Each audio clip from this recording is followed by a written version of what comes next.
जय भीम. मी पांडुरंग समुद्रलाल आयवळे. पहिल्यांदा मी जाहीर निषेध करतो कालच्या भाजप आणि राष्ट्रवादीच्या बैठकीसंदर्भातला. त्या बैठकीमध्ये सनीनं जे बेताल वक्तव्य केलं त्याचा मी जाहीर निषेध करतो आणि त्यांना सांगतो की समाजाच्या नावाखाली काय असले कृत्य करू नका. आज तुम्हाला माहिती नाही किंवा आहे, पण विनाकारण तुम्ही आज गावचे आपले राजे आहेत, छत्रपतीची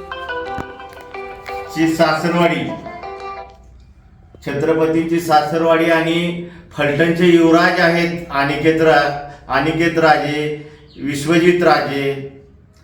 तुम्ही विश्वजित राजेंच्या विषयी बोलला, जे वक्तव्य बोलला आहात त्या वक्तव्याचा मी जाहीर निषेध मंगळवार पेठेच्या वतीनं करत आहे. आणि एक शेवटची वॉर्निंग देतोय किंवा काही समजा इथून पुढं जर राजघराण्याविषयी वाईट काय वक्तव्य केलं तर तुम्ही जे म्हणलाय का नाही घरात जाऊन वळून हाणीन, त्याच्यापेक्षा वाईट गोष्टी करण्यासाठी पांडू आयवळे तयार आहे व पांडू आयवळेंचे कार्यकर्ते बी तयार आहेत.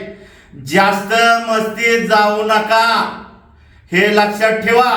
जय भीम. जय भीम. काल जे वक्तव्य सनी यांच्याकडून करण्यात आलेलं आहे त्याचा सर्वप्रथम मी मंगळवार पेठेच्या वतीने जाहीर निषेध करतो.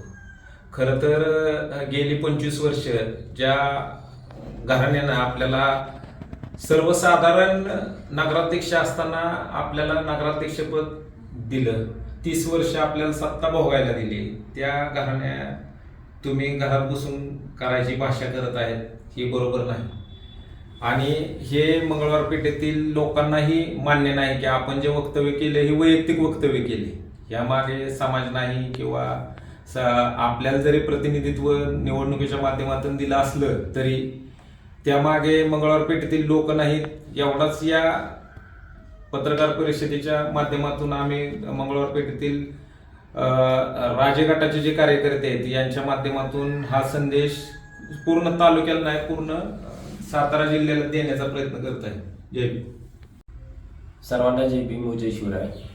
या बाईटचा हेतू हेच आहे की काल जी पत्रकार परिषदेत ज्या व्यक्तीनं बेताल वक्तव्य केलं तर त्याचा आम्ही सर्व मिळून जाहीर निषेध करतो.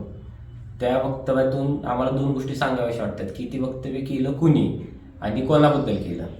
याच्याबद्दल केलं की अशा घराण्याबद्दल की जी घराणं राजकीय आणि सामाजिकदृष्ट्या सुसंस्कृत आहे, ज्या घराण्याला छत्रपती सईबाईंचे माहेरघर म्हणलं जातं, छत्रपतींची सासरवाडी आहे, आणि अशा व्यक्तीबद्दल जी फलटण पंचायत समितीचे माजी सभापती होते असताना त्यांनी लोकसेवा केली, अशा व्यक्तीबद्दल हे वक्तव्य केलं गेलं. आणि दुसरीकडे अशी व्यक्ती की जी पहिली ह्याच गटात असून त्यांनी विविध पदं भोगली, ह्या गटाने त्यांना नगराध्यक्षपद दिलं, नगरसेवक केलं, आणि ह्या व्यक्तीने स्वतःच्या स्वार्थापायी भिवून आपली चुकीची कामं लपवण्यासाठी त्या गटात जाऊन उगाच 4 चौकात बसून काहीतरी वक्तव्य करायचे म्हणून केले. त्याला त्या गोष्टीचं गांभीर्य नसताना पक्षश्रेष्ठींनी त्याच्यावरती व्यवस्थित लक्ष देऊन त्याला आत्ताच कंट्रोलमध्ये ठेवायचा प्रयत्न करावा. कारण दोन्हीकडच्या पक्षश्रेष्ठींनी कधी या स्तराला जाऊन एकमेकांबद्दल अशी टीका केलेली नाही, आणि खालच्या कार्यकर्त्यांनी अशी टीका करणं ही कितपत योग्य आहे.